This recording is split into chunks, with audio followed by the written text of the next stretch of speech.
Welcome to the It's Your Fate podcast. Conversations to guide your steps and light your path in deciding your definite major purpose.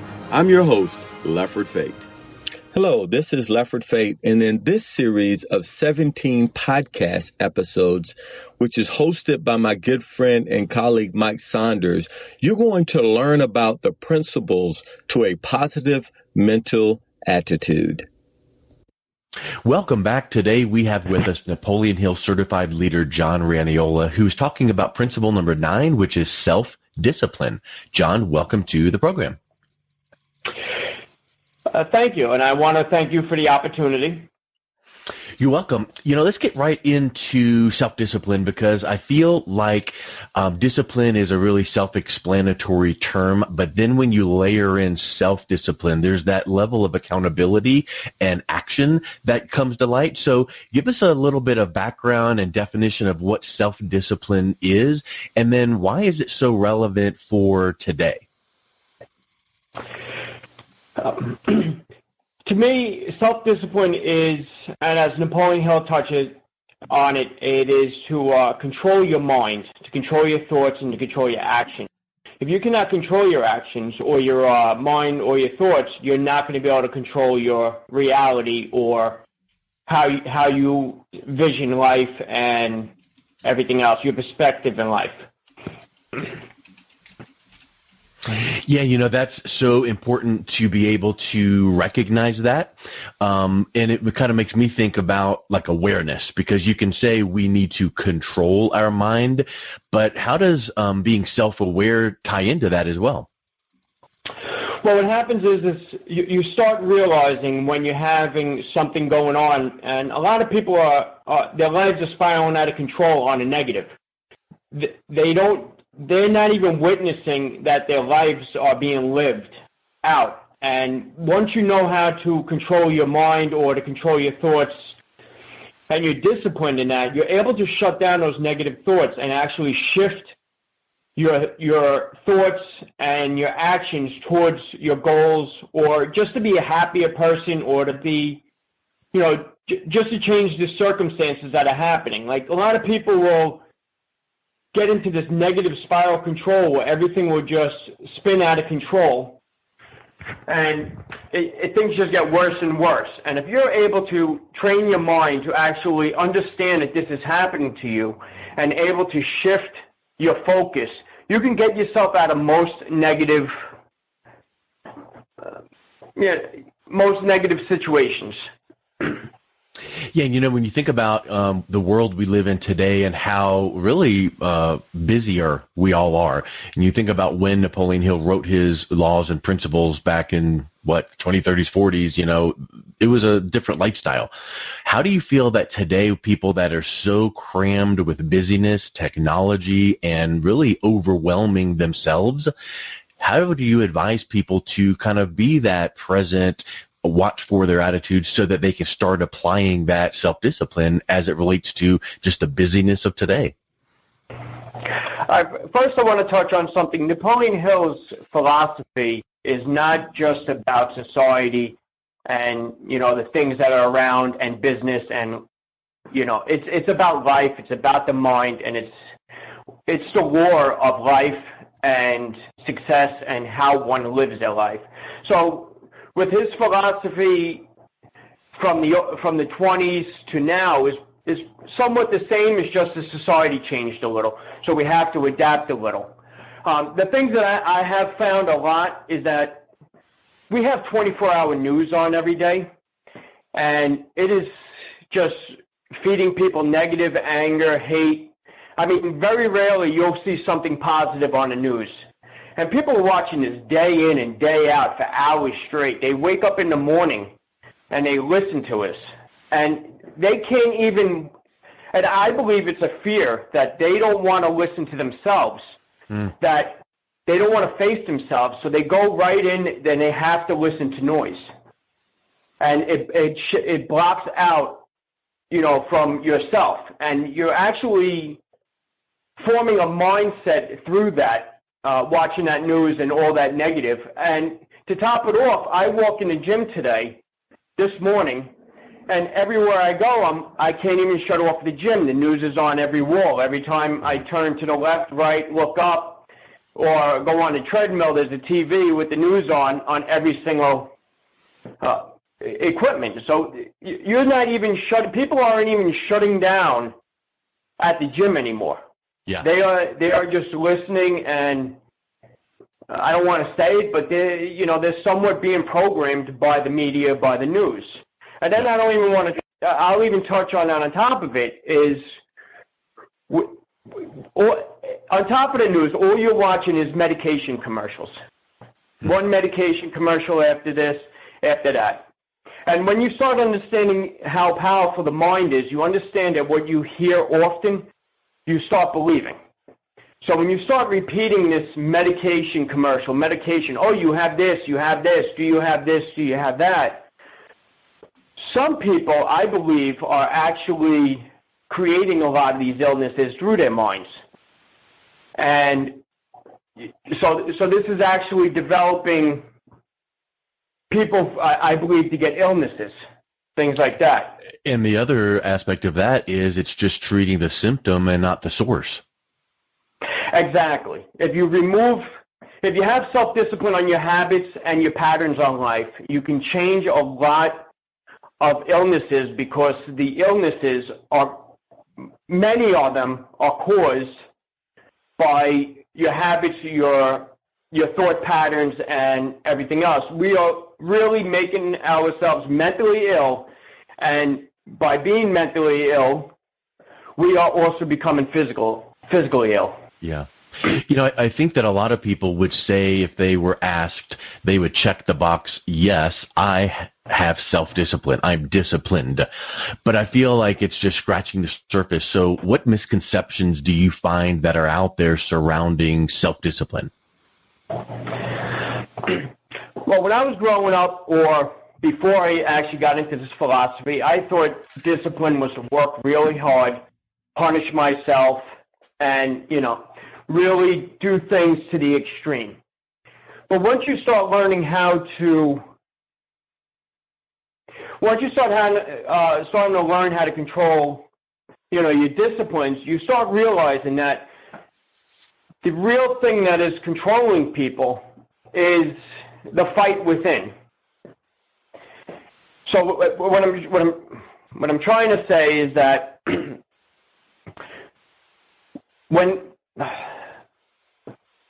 I'm going to get to it.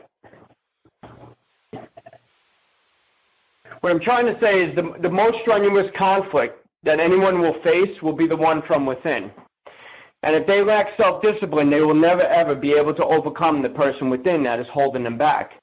And I believe that that's the biggest misconception, is that we think we have to work hard, we have to do this. But it really is, we have to get self-discipline over our minds, how we talk to each other, how we act.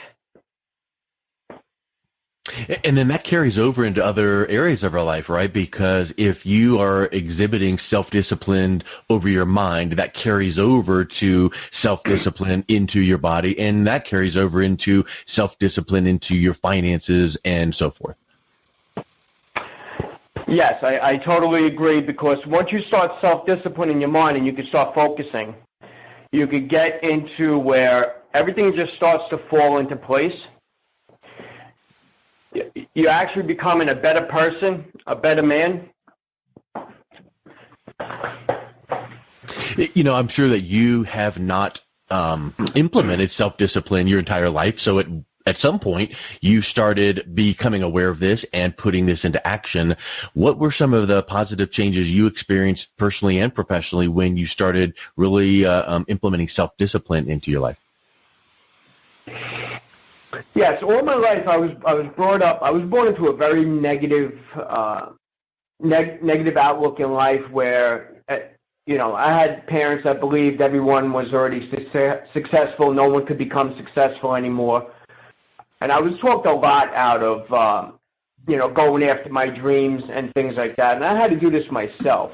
So that was one thing, was getting the strength and the power to be alone on my journey. Going towards my dreams or figuring out what my dreams were, just overcoming my fears, my personality, everything. I mean, really, I changed my whole life and everything about my life, physically, mentally, inside and out. I transformed from a negative mental attitude into a positive mental attitude. This wasn't something simple. This actually took years and years of finding. Like I said before, we fight ourselves. So I could have got a lot more ahead, but I fight myself. I fight the old me that wants to come back, which I actually talk a lot about past generations and things like that. So self-discipline doesn't only overcome your negativity, your anger, your way of looking at life, because your past generation has created that into you. So you're actually going back there, disciplining your ancestors, and you're changing the whole outlook of your whole family for the future. If not, if for yourself, your surroundings, everything. Yeah. So I actually, go ahead, sorry. Kind of like breaking the chain. Yes. I mean, I transformed my past generation's belief system. Just to, I self-disciplined myself to overcome the fear to quit my job and to do something totally new, which was outrageous. Huh. That's neat. Hey, I'm sure you work with other clients or even friends or contacts. What have you seen when you started teaching them this principle? Can you share an example of how someone overcame obstacles in their life?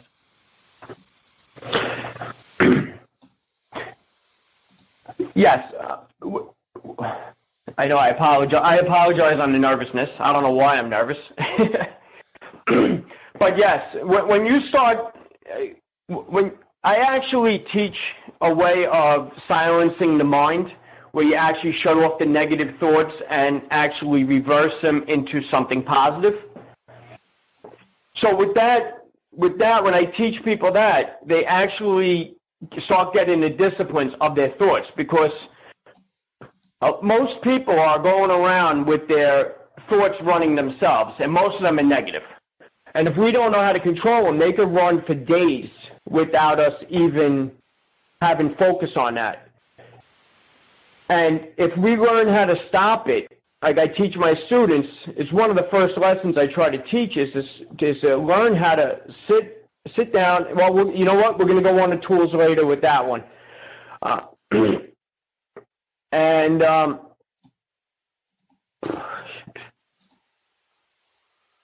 Can you think of a specific time where you worked with someone that came through kind of your process and they commented or exclaimed, boy, I never knew that I was not applying self-discipline, but I feel, such a transformation?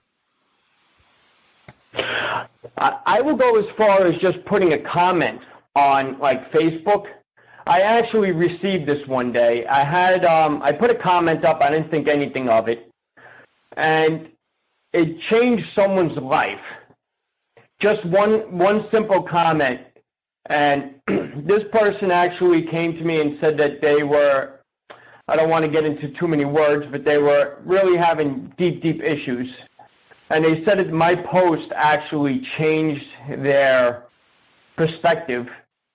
And they changed their whole lives. I actually watched them grow now on Facebook, and I'm really impressed, how they change their life over one quote. So there is a lot when you can change. Self-discipline is changing your whole lifestyle, your whole world, everything around you, your surroundings. Because when you start disciplining everything, you start changing your attraction, and then that attraction actually returns back to you. So what's happening is, by teaching them to control their thoughts or to shut down the negative, they're finding that they no longer fit in that negative surrounding anymore, that they are growing out of that negative surrounding, and they do not want to be around those people anymore because they're starting to drain them. I've learned that years ago. on my journey because all I knew was negative. I didn't know anyone positive. I didn't know anyone successful. This was something all new to me. Even on my journey, I watched people that I believed were successful to find out they weren't successful, especially in the mind.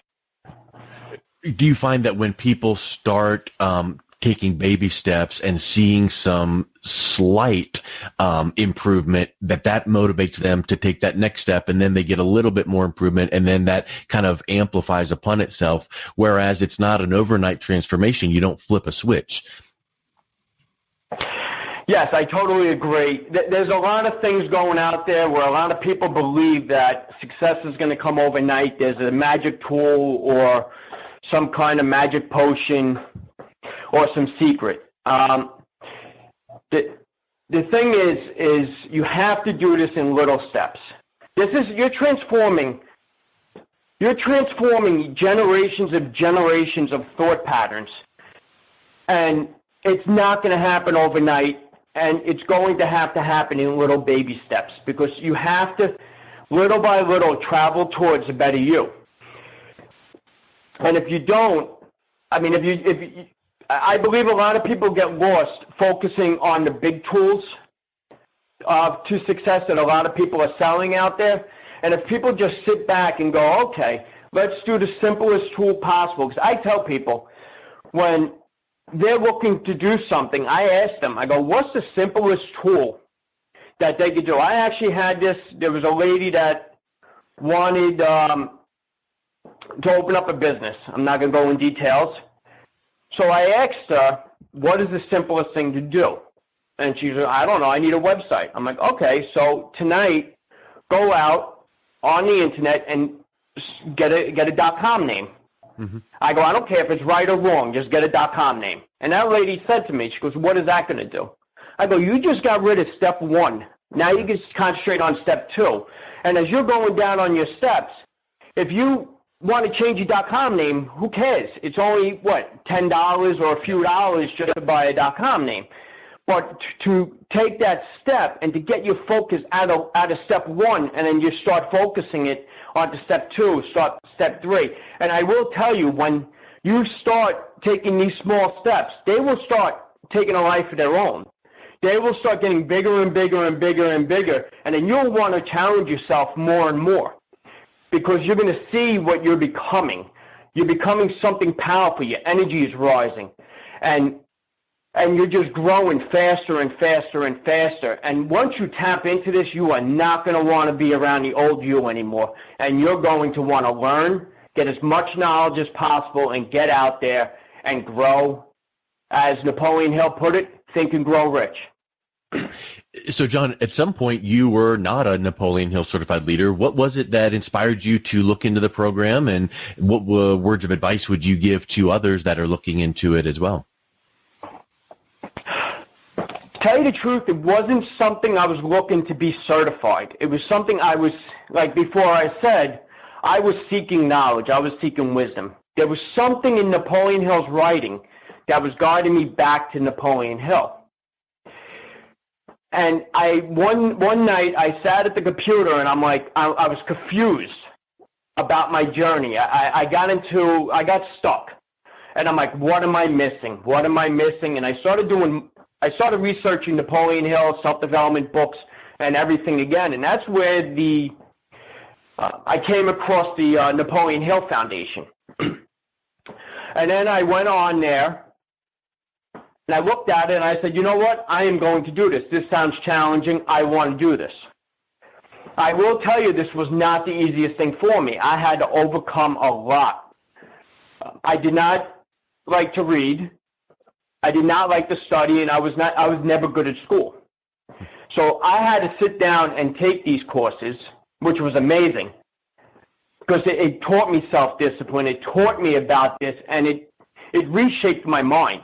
And I'll even talk about the time that it was the next day. I looked on the website. I'm like, all right, let me call up. And I called Don Green, the CEO of the Napoleon Hill Foundation. And when I talked to him, I didn't even know he was a CEO.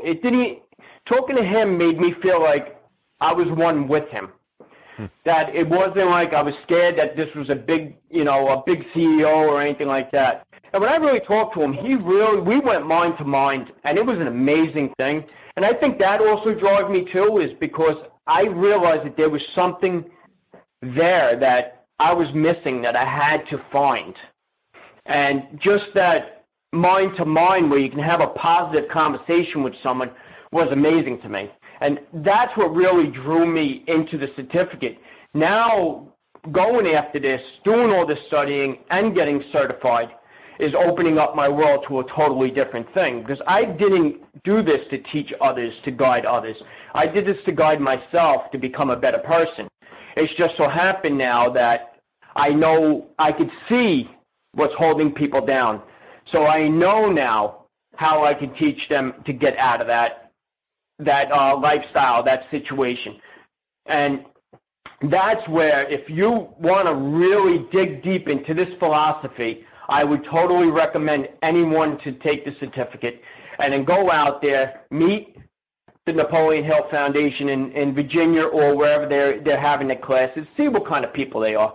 Because I am telling you right now, these people want you to think for yourself and want you to create your dreams, your passions, and they're not going to force things onto you like I believe there's a lot of other people out there that would do that. This is a real, genuine foundation, and I'm really ecstatic and really happy to be a part of it.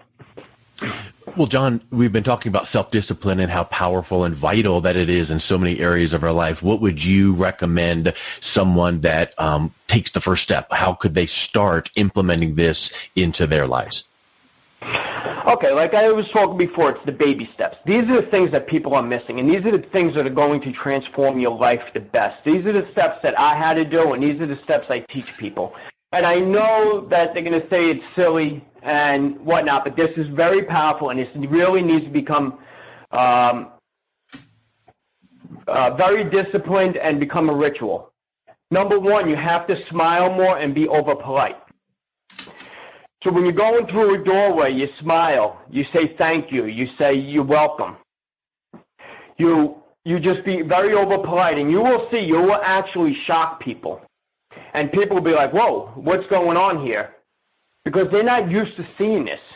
But I will tell you, as you start changing your smile, just a simple smile and being over polite, you are going to start changing your world. You're starting to shift your world. So you're going to already start seeing more and more positive people going past you in that doorway. And you're not going to get that negative person that's angry. I don't know how it's like. It is like magic, like the negative people fade away. So the other thing is, learn to accept a thank you. There's a lot of people going out there doing, helping people out and things like that. I used to say it myself. They would say, oh, thank you. And I'd be like, no, thank you. Mm-hmm. You have to learn how to accept the welcome, because that is everything in life, is you have to accept it. Really, if we look deep into it, a lot of people, we are accepting negative, or we're accepting positive. So accepting a thank you starts to develop you to accepting things, and you start changing your energy on that, so which you start developing. The next thing is change the words you speak. Mm-hmm. Now, I know people are going to be like, oh, I have to learn the dictionaries, this and that. Well, number one, stop cursing. Cursing's negative energy and draws negative people to you. So number one, you have to get rid of cursing. But that's not even what I'm talking about. I am talking about the words that you say to yourself. This is a test I do to everyone, and I know exactly where they are. I ask them, how are you? And when their answer comes back, I'm fine, or they want to tell me the whole life story that, everything's falling apart, I know that these people I don't want to be around with. Now, if someone goes, oh, I'm great, I'm doing phenomenal, I'm doing fantastic, now you know that they're on their journey. Mm-hmm. They're not negative anymore. They're positive. Even if they're faking it in the beginning, because you have to fake it in the beginning. And the other thing that you have to make sure of is that you go out there and say it. I am phenomenal. And do not feel bad about harming other people or making other people feel bad because they're not doing so great or they're not happy with life. You have to let that go because this is developing the self-discipline and the power and the energy within. So you have to go out there and say you're doing great, say you're doing phenomenal, and just let the negative people go. Let them fade away. Okay. Next one is create an affirmation. So on the same kind of thing is learning what to say to yourself. Now this is a very powerful thing. This is the I am. Everything after I am, I become. So what happens is you have to make this very powerful. It has to be I am as the moment as of now. So I am wealthy. I am a millionaire. I am healthy. I am this. I made this mistake in the beginning where I use my affirmation as I am going to be. I am going to be. And you cannot do that. It has to be I am now. We are disciplining our minds to create this world for us. That's big. Yes, this philosophy is very powerful. And when you get self-discipline, your mind really, and your world just really spirals into a positive. Okay. Next one is have a definite major purpose. Now, if you do not have a definite major purpose, because like me and many other people, they are confused. They don't know what their purpose is. They are living other people's ideas or other people's thoughts. So do not worry about it. Just make yourself your definite major purpose. Now, again, start with little steps, but you have to write it down. You have to write down your definite major purpose, and you have to read it every morning, every night as a ritual. It has to become a ritual. You have to read it every morning, every night. This is training your subconscious mind to start thinking more positive and to start working for your purpose. Because your mind is very powerful, and it will show you the way. It's you that has to get out of its way, and you have to get yourself there. But your mind will show you the way, and this is the beginning of telling your mind what you want and what you want to develop in life. Excellent. Great. Now, also, I just got to put this in, I'm sorry. This is very important too. Put this, your definite major purpose on a piece of paper, hang it on the wall. Hang it up in the bathroom if you have to. Even if you have to put a little clip on the shower door so you can read it while you're taking a shower. Put it everywhere you can see it so your subconscious mind and your mind starts to develop it. John, such powerful concepts on self-discipline and baby steps of how to easily start implementing it. So thank you so much. What's the best way that someone can reach out and connect with you? I have a website. It's returningtosuccess.com. It's returning the number sign to success.com. Or you can get me at returningtosuccess@gmail.com. And I believe if you further, I believe there will be, actually, Mike, is there going to be more information on the book with that? Yes, we'll have all of that. So that's excellent contact information. We'll get right onto your website, and people can email you as well. Thank you so much for your time today, John. It was really great learning about this principle of self-discipline. No problem. Thank you. And I don't apologize. It was a little rough start, but it worked out good. You've been listening to the It's Your Fate podcast. To connect with me and pick up a copy of one of my books, please visit www.leffordfate.com. That's leffordfate.com. You've met your fate. Now let's walk into your destiny.